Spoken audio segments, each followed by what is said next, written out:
It's great to see you, but let's be frank, it was great to get out of Ottawa. I've been coast to coast listening to Canadians. We had a wonderful full house in the Maritime Museum in Halifax. We had a full house in Surrey, BC just the other night. C'était formidable de sortir d'Ottawa, d'être à l'écoute des gens, d'être à l'écoute de nos voisins, d'être à l'écoute de nos électeurs à travers le Canada. Mais les Canadiens sont préoccupés par la crise parlementaire à Ottawa. Ils savent très clairement que cette crise They know that this crisis is the sole responsibility of Stephen Harper. It's up to him to get out of it. And if he doesn't want to, we are ready to work ourselves.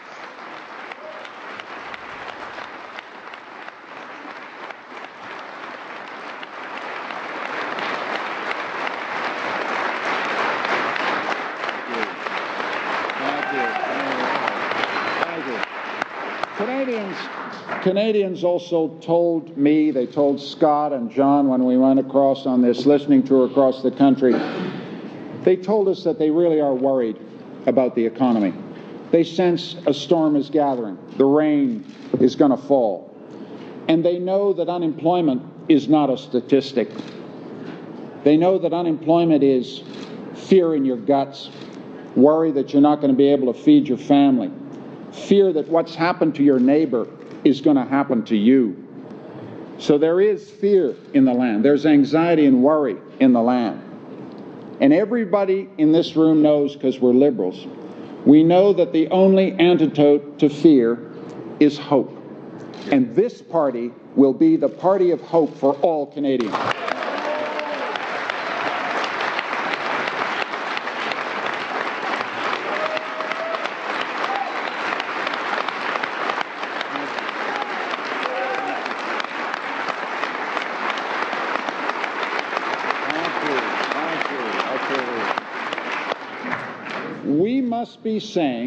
We must be saying to every Canadian listening to us this morning, we went into this crisis together, and we're going to come out of it stronger and more united than ever before. Nous sommes entrés dans cette crise tous ensemble. We came into this crisis together, and we will get out of it all together.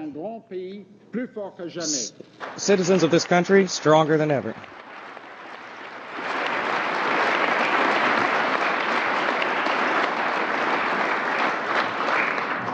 Canadians also know that Mr. Harper didn't tell the truth regarding the economic crisis during the elections.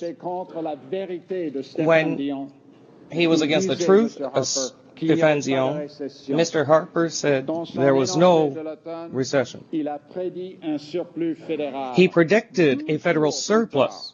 12 days later, the Bank of Canada announced that we were very truly in a recession. Canadians need truth on the economic situation. They didn't get the truth from Stephen Harper.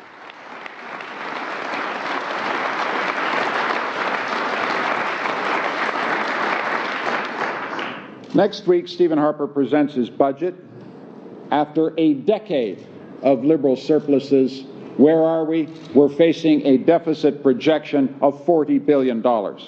This deficit is squarely Mr. Harper's responsibility. He spent us down to the red line in the good times. And so we face the hard times as citizens of a great country with the cupboard bare. This is his responsibility, not ours.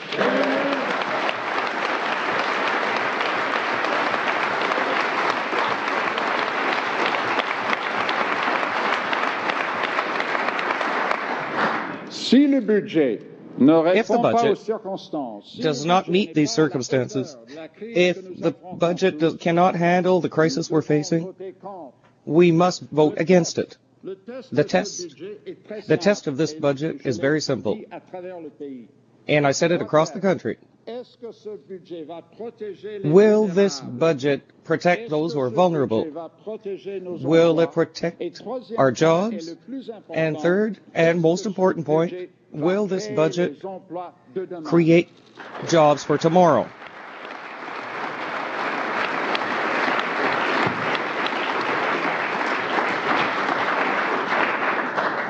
This budget has three simple tests that it must pass. Will it protect the most vulnerable? Will it save jobs? And most important of all, will it create the jobs of tomorrow? The final message I got on our tour across the country, and you've heard it in every riding, is that we have to raise our game. Canadians are looking to politicians to play up to the hour. And we cannot fail Canadians. Canadians tell Liberals they want us to be ready to offer a smart, compassionate alternative to the Harper government when the time comes, whether it be now or later. And we cannot fail our fellow citizens. We must be mindful in this caucus that our citizens are watching us. They are setting the standard of decency, of thoughtfulness, of compassion that every one of us must meet. We cannot fail them. We will not fail them. Thank you very much.